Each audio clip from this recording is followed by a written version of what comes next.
హైదరాబాద్ గచ్చిబౌలి కాల్పుల ఘటనలో పోలీసులు ప్రాణాలను పణంగా పెట్టి బత్తుల ప్రభాకర్ను పట్టుకున్నారు. పోలీసులపైకి కాల్పులు జరిపిన నిందితుడిని పట్టుకోవడం గర్వకారణంగా ఉందని వెల్లడించారు. ఈ ఆపరేషన్లో పాల్పంచుకున్న కానిస్టేబుల్ వీరస్వామి, ప్రదీప్ రెడ్డితో మా ప్రతినిధి రమేష్ ముఖాముఖి.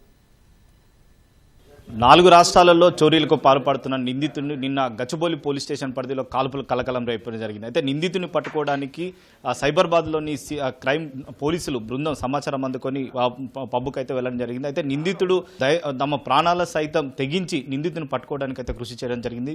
దురదృష్టవశాత్తు ఒక కానిస్టేబుల్కి గాయాలు కావడం, తర్వాత మరొక ఇద్దరైతే వారైతే ప్రాణాలను తెగించి ఆ నిందితుని అయితే అదుపులో తీసుకోవడం జరిగింది. ప్రస్తుతం ఈ ఆపరేషన్లో పాల్గొన్న ఇద్దరు కానిస్టేబుల్ వీరస్వామి తర్వాత ప్రతాప్ రెడ్డికి సంబంధించి కూడా ఇద్దరు మనతో ఉన్నారు. వారిని మరిన్నో తెలుసుకుందాం. బత్తుల ప్రభాకర్కి సంబంధించి మీరు ఏ విధంగా గుర్తుపట్టారు? అతను అక్కడ స్పెసిఫిక్గా వచ్చారని సమాచారం ఏమైనా వచ్చినారు? మాకు మా సంజయ్ ఇన్స్పెక్టర్ సారు, శశాంకర్ సారు వీళ్ళు ఒక టీంలు తయారు చేసి ఈ టైప్ ఆఫ్ అఫెండర్ మన ఏరియాలో తిరుగుతుండని మాకు పూర్తిగా ఇన్ఫర్మేషన్ ఇచ్చారు.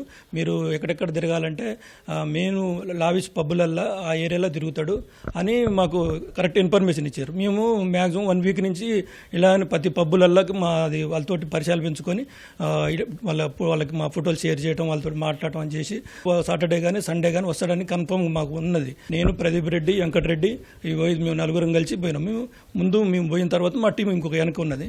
మేము మాకు టచ్ అయిపోయింది. అప్పటికి లోపలికి ఎంటర్ అవుతుందంటే డౌట్ఫుల్గా ఉన్నాడు. అప్పటికి వాడు బాడీ 5-6 సంవత్సరాల సంది వాడు ఎవరికి దొరకలేదు. వాడు దొరకకుండా తిరుగుతుంది కాబట్టి కొంచెం తేడా వచ్చి డౌట్ వచ్చింది. నేను గుర్తుపెట్టినవన్నీ సైడ్కి తీసుకుపోయిన క్రమంలో వానికి డౌట్ వచ్చేసింది వీళ్ళు పక్క పోలీసు వాళ్ళని. అయితే మేము ఆల్రెడీ చేతులలో వేసేసినాం, ఒక ఇటు సైడ్ వేసేసినాం.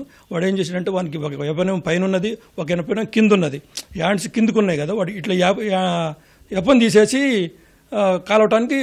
కాల్చి తప్పించుకోవడానికి స్టార్ట్ చేసిండు. డైరెక్ట్ అది లోడ్ ఉంది, బుల్లెట్ గన్ లోడ్ చేసుకుని డైరెక్ట్ లోడ్ చేసి ఫైర్ స్టార్ట్ చేసి 2 రౌండ్లు వేసేసిండు. మేము అయినా భయపడాలి. ఆల్రెడీ ఒక రౌండ్ మా వెంకటరెడ్డి హెడ్ కానిస్టేబుల్ తగిలింది. అయితే అది వదిలిపెడితే ఇప్పుడు అందరినీ కొట్టేస్తారు. వాడిని ఎట్టి పరిస్థితి వదిలిపెట్టొద్దని మేము డిసైడ్ అయినాం. ఏమన్నా కానీ అని ఇద్దరు ఒక సైడ్ పెట్టుకుని వాడు ఎంత ప్రయత్నం చేసినా కూడా వాడిని ఛాయిస్ ఇవ్వకుండా వాడిని అర్ధే చేతులతోటి కింద తిప్పేసి కింద పడిన తర్వాత అక్కడ ఉన్న వాళ్ళందరూ మాకు కొంచెం హెల్ప్ఫుల్గా వచ్చేసి అమ్మటే తాళ్ళతో కట్టేసి కొంచెం మేము చిన్నది ఏమైనా మిస్టేక్ చేసినా కూడా అందరికి ప్రాణాలకి ప్రమాదం అవుతూనే. అంటే ఎన్ని గంటల ప్రాంతంలో అతను పబ్బుకి వచ్చారు? తర్వాత ఆ పబ్బుకి వచ్చిన తర్వాత అతను యాక్టివిటీ ఏ విధంగా ఉన్నది? అతను వచ్చి దాదాపు లోపలికి ఎంట్రీ కాలేదు, బయట వాడి ఉన్నాడు.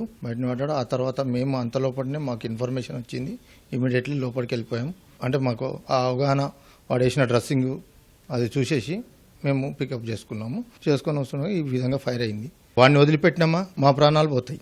అందుకని గట్టిగా ఒక డిసైడేషన్ అంటే ఆటోమేటిక్ మాలో మేము చేసుకొని వాడిని డిసైడ్ చేసి కింద ఎత్తేసి పట్టుకొని వెపన్స్ తీసేసుకొని. అంటే అతను వద్ద అప్పుడు 2 గన్నులతో పాటు తర్వాత కొన్ని బుల్లెట్లు కూడా ఉన్నాయి జరిగింది. అయితే కాల్పులు సంబంధించి కూడా వెంకటరెడ్డి కంటే ఎందుకు ఆ విధంగా కాల్పులు జరపాల్సిన అవసరం వచ్చింది? యాక్చువల్లీ మా మీదికి పెట్టాడు, అంతలోనే మేము చేయి కిందికి అన్నాము, వెంకటరెడ్డి కాలుకి తాకింది. గతంలో కూడా మీరు ఒక ఆపరేషన్ చేయడం జరిగింది. అయితే దాంట్లో మీ సహా ఉద్యోగి అయిన యాదయ్యకి సంబంధించి కూడా సేమ్ ఇదే విధంగా అంతరాష్ట్ర ముఠాకు సంబంధించి కూడా దొంగతనంలో పాల్పడింది. అయితే ఆ అనుభవంకి సంబంధించి ఇప్పుడు ఏదైనా ఉపయోగపడిందా? కొంచెం నెగ్లిజెన్స్ చేసినా కూడా మమ్మల్ని కూడా అట్నే కొట్టేస్తున్నవాడు.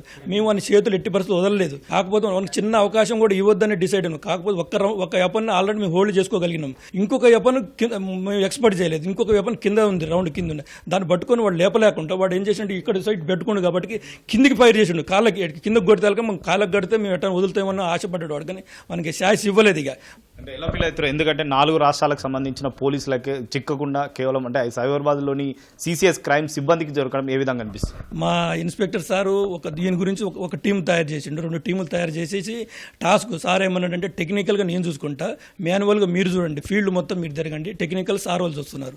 మాకు దాని గురించి నాకు తెలిసినంత వరకు నేను గ్యాదర్ చేసిన ఇన్ఫర్మేషన్ మా సార్ గ్యాదర్ చేసిండు. మా టీం గ్యాదర్ చేసుకుని ఎక్కడెక్కడ అఫెన్స్ చేసిన వాడిని లావిష్ ఎట్లా తిరుగుతున్నాడు, వాడిని పద్ధతులు ఏందని కొన్ని తెలుసుకున్నాం. మ్యాక్సిమం తెలుసుకున్న తర్వాతనే ఈ ఆపరేషన్ స్టార్ట్ చేసేసినాం మేము. అంటే ఎలా అనిపిస్తుంది? ఎందుకంటే ఇంత మోస్ట్ వాంటెడ్ కి సంబంధించిన రాబరీ చేస్తే ఒక వ్యక్తిని పట్టుకోవడం అంటే మామూలు విషయం కాదు. అది మా సార్ వాళ్ళు గొప్పతనం, వాళ్ళందరూ సహకారంతో మేము ఇంత ధైర్యంగా చేయగలిగినాము. పక్కన పబ్లిక్ ఉన్నారు, అందరూ ఉన్నారు, చాలా మంది 2 వెపన్లు ఉన్నాయి, లోడెడ్ వెపన్లు ఉన్నాయి. వాడు కంటిన్యూ ఫైర్ చేసేసి డైరెక్ట్ అయిపోయింది, వాడు డైరెక్ట్ కొట్టేస్తున్నాడు. లేకపోతే ఏదన్నా చిన్న మిస్టేక్ అయినా కూడా మా అందరి ప్రాణాలకు కూడా ప్రమాదం అవుతున్నాయి.